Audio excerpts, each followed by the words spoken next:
Cheers, guys.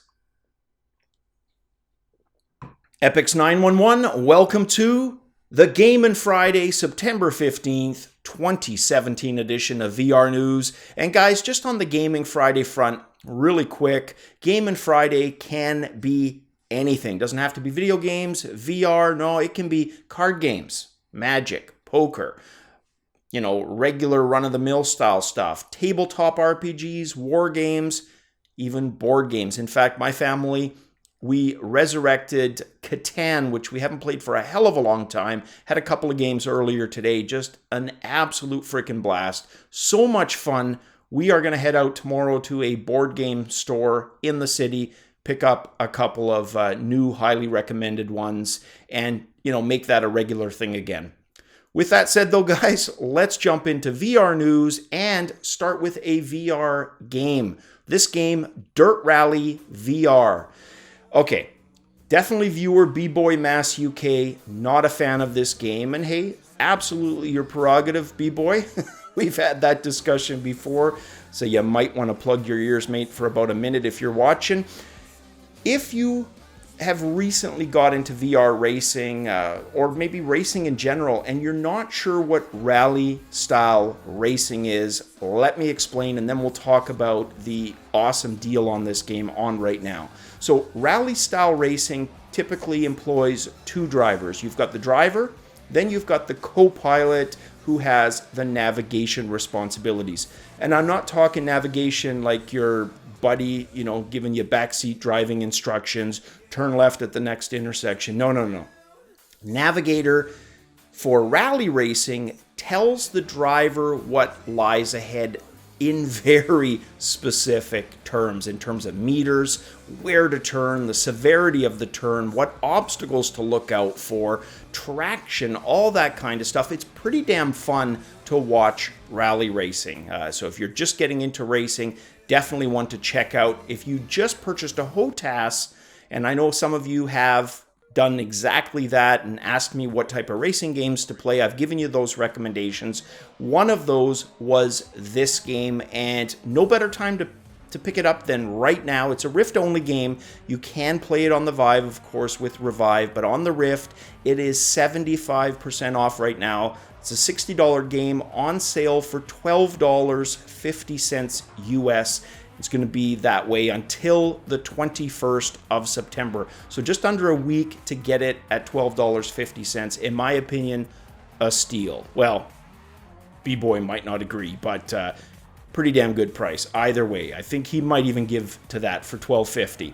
Next up, HTC's filing of a couple of trademarks, or a trademark at a couple of different offices, gives us pretty clear indication of what the name for their Standalone HMD is going to be. Dutch online publication Let's Go Digital uncovering two filings from HTC for a head-mounted display named Vive Focus. One is from the European Union Intellectual Property Office, the other from the United States Patent and Trademark Office. Both applications filed last week, and with that headset on the horizon, well, we now have a name to attach to it once again, that is the Vive Focus. Now, this standalone headset is going to be running on Google's Daydream mobile VR platform. That, of course, the platform that Google has developed in partnership with Qualcomm. It's going to offer 6 degrees of freedom, positional tracking, 3 degree of freedom motion controls, and of course, as a result, have access to the wide range of content already on Google Daydream. Not as big as Google Gear VR selection, but absolutely growing. Next story. Holy crap, what a price drop for the Nokia OZO camera. This is Nokia's professional enterprise 364K camera. When this launched, and up until this price break, this camera was $45,000 US. Well, they just dropped that by $20,000 to $25,000 US. I can imagine a lot of companies that may have purchased this, none too happy right now. Can you imagine? $20,000 US, essentially buy a company car, although they'd probably lease that. They could certainly purchase a file server for that amount. Yeah, no small amount of change. Now, the camera is still aimed at the professional high-end market. Nokia clearly attempting to make this accessible to filmmaking collectives and smaller production companies. Also, a perfect example of what I've talked about so much throughout the last year, that of market correction. A big example of market correction. And our last story today, two brothers, Justin and Lee Wasylenko from my former city of Vancouver. They got their indie VR's company's start in 2014 when one of the brothers, Lee, used cardboard left over from a pizza he had just devoured to build his own cardboard HMD. For the lenses, he used telescope lenses and essentially built himself a Google Cardboard HMD. He was instantly convinced that not only was VR the future, but it was going to be their future. Now, both brothers have media and technology education backgrounds. Their first game, and currently their only game, N-Space.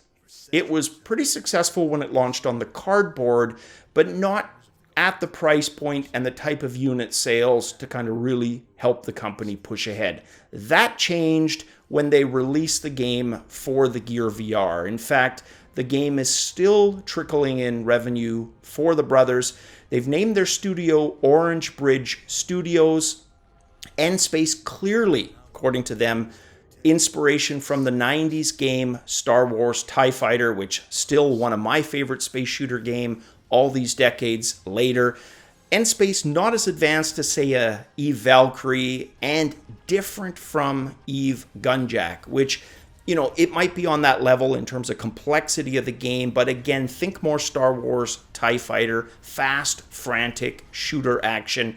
They're constantly updating the game still with feature updates, and they're in the process of upcoming ports for the Rift and the Vive, supporting full HOTAS configuration. Right now, you can pick it up for $7.99 US.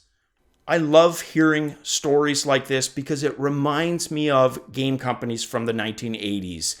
The companies that at that time might have one or two programmers working on an individual game. In fact, some of those, I mean, look at Origin Systems, the early Ultimas, a one-person project, Richard Garriott doing the coding, and then having somebody else do the music.